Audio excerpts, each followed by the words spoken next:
Ciao, sono Matteo Vicentini, ho 26 anni e sono neodiplomato all'ITS Meccatronico Veneto, sede di Vicenza.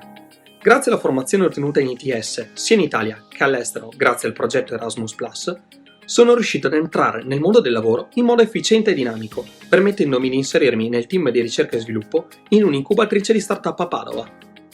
Sono Paolo, ho 22 anni e da circa un anno ho finito l'ITS Academy Meccatronico a Vicenza. Posso ritenermi pienamente soddisfatto della mia scelta in quanto mi ha permesso di approfondire notevolmente le mie conoscenze nell'ambito della meccatronica.